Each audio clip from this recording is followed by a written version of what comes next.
Hi, welcome to Fatmata Speaks. Welcome to the weekly messages. As always, these messages are from a meditative session, vision, and if that's not something you believe in, then this video is not for you. So let's get into it. Did you guys see that? I was trying to move the chair, but then it got stuck. But I forced my way and then created a plan, and then now I'm free to move. Okay, so that's actually mirrors exactly the message for this week. That mirrors the message for this week. That mirrors the message for this week, because this week is telling you that yes, you've come far. You're on the stage. You have eyes on you. You are in the spotlight. But you've seen something. You've seen, how do you say it? You've seen areas of improvement in what you're doing, and you want to improve that because you've seen it. The thing is, once we see something, we cannot unsee it, okay? So you want to improve that area. But the circumstances is like, it's making you feel like you can't do that because maybe, for example, you're an artist, you have been creating and you've been making some sales, and your paintings, your books, they're really good and they're out there and people are loving it. But you have seen or spotted an area in which it can improve, or some of those products that you've been producing can be improved, and you want to improve them. You have an idea on how to go on about it. But taking those products out of the market is not going to be without any consequences. Let's just put it like that. Because people will be like, what do you mean? This is the way, this way that it is good enough. And you're like, no, it's not good enough. So there might be some palaver, some distrust forming and all that. And you might find yourself insisting on taking it out, even if it means you're going to lose your current position, your current standing. Take it out. If you need to take it out of the market, take it out of the market. If you need to improve whatever you're creating, go do it. Make a plan. Just be sure to have a plan on how you plan on improving it. Because if your intuition tells you A, and you listen to your intuition when it says A, and then you address that A, you're going to come out on top. People are going to say this. There might be a moment of, discomfort in between. But at the end of the day, the result of it is going to be it's going to be bombastic, okay? Because literally the image I saw was a feminine figure opening a box, and out of the box came a mechanic butterfly, and that butterfly kind of like flew into the water. And then the image switched, and then I saw someone taking a leap from a very high cliff. And then they were between mountains, and they swam a little bit, and then they came out in the open again. And this time, instead of having rocks popping up here and there, and instead of having some weeds popping up between the grasses, it was just the open ocean. So you see, do what your intuition is telling you to do. You need to have good connection with your intuition, so you know when it's your intuition and when it's just fear. Listen to your intuition and act on it. Take that leap of faith by removing whatever you need to remove. We do things again, and this time you don't have to do it in the open. You can ground yourself in your private space and just perform for you, create what you want to create, and at the end of the day, you're gonna come out to more opportunities, to more possibilities, and to wider stage than previously. And people are gonna trust you more, because I believe this is what I believe, okay?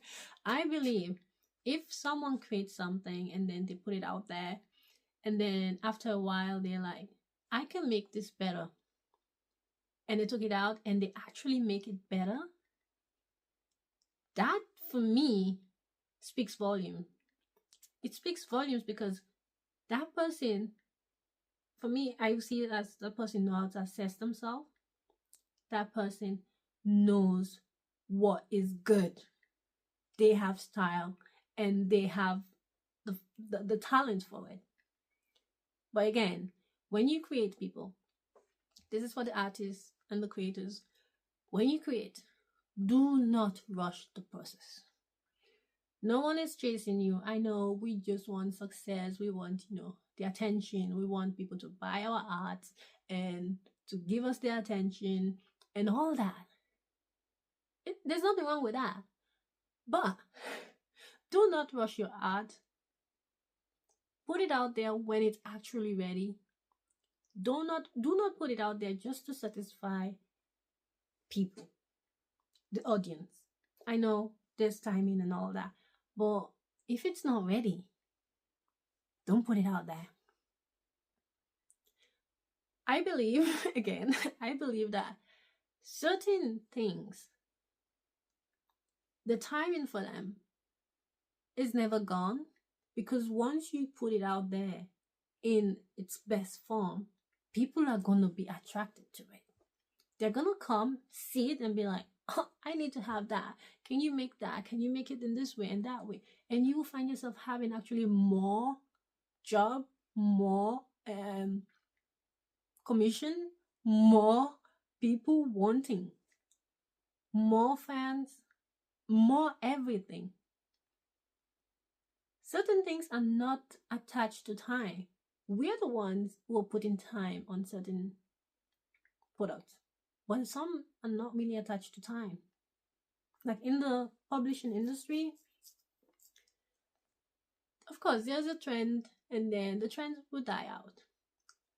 But just because the trend dies out doesn't mean that that particular genre doesn't produce anything else in the upcoming years. No, it does. It just needed to be different. And if you can create that difference, then the time is yours. You can even restart the genre again. So you see, the power is really in your hand. It's not outside of you. We sometimes think that everything is based on the outside world, but no, it's your inner world. Your inner world creates the outer world, the outside, the external. So if you can fix your inner world, then you will see that the external will align with you. So take your time when you create. Do not force the process. Listen to your intuition. And then when you're ready, and when it's ready, you go out there and make the best of it. Because you can make the best of it. Yeah. I hope I got the message. Yeah. Yeah, that was the message. Yep. Yep, that was the message. Even if you're not creating anything, well, we're always creating things, to be honest. But if you're not an artist in that sense, you may be an office worker and you're working towards a particular career, you have it all planned in your head, but then for some reason things change, life happens, and then you decide to pivot, but everyone is like, how can you do that? You have this job. Who cares? Pivot, honey. Pivot. To be honest, I heard a story about a woman, Mildred, I think it's her name. I completely forgot her surname. Okay, I recently saw a YouTube video of her. She was being interviewed. She is a astrologist. I don't want to say medicine woman, but she does have something to do a little bit with shamanism and stuff. And she was telling a story and how she got into the holistic aspects of life. And then she said, yeah, I used to work in a bank. And I was like, excuse me, what?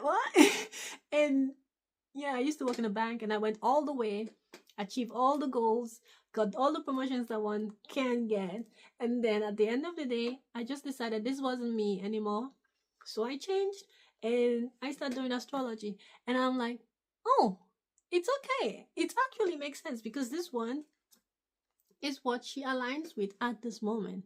I think we sometimes forget that we humans are the embodiment of change. And that means we're allowed to change. For a certain period of time, certain things align with us, then we act out on those alignments. But then eventually, we either grow out of it or it just doesn't satisfy us anymore, and then we're out of alignment. Sorry. And in such case, we can pivot, we can change our whole life. There's no need to be afraid. And there's no need to wait for your certain return, okay? Certain return is going to turn your life upside down anyway. It's going to ask you questions. And before it gets to that point, before you feel like your whole life is being thrown around, check in with yourself and ask yourself, is this thing that I'm doing really the right thing? Does it still align with me? If it's not, then change it. That means, for example, if you're currently working, doing something, and you feel like, no, I feel like going back to school, go back to school. It's okay. If you're married and you feel like this is not it anymore, I know marriage is sacred and all, but if you feel it's not it anymore, talk with your partner and see what you can do about it. I'm not telling you to get a divorce. I'm telling you to talk with your partner, to communicate your needs and see what actually is the problem and then fix it. Yeah, but communicate your needs with people, with yourself, and change if you feel the need for it. Take out your products from the market if you feel like you need to correct it, improve it. Do what your intuition is telling you. But make sure that you listen to your intuition and not your fear. That's why it's very important to have a good connection with your intuition. A healthy one. So the message is really for this week is all about, are you living the life that you truly want? If not, change it. And that it's okay to change it. It actually goes well with the April reading, monthly reading. It's all about asking, is what I'm doing truly aligned with me? If it's not, change it, drop it, say no to it, and continue your path. Your path is something you create. It's not something that others can create for you. They can help you, but they cannot create it for you. You're the one who can create your path. So this week, make the best out of it. Check in with yourself and take the necessary steps. Okay. If you guys need an angel number reading or idolmancy reading, check out my website. The link is down in the caption below. And have a blessed week. Bye.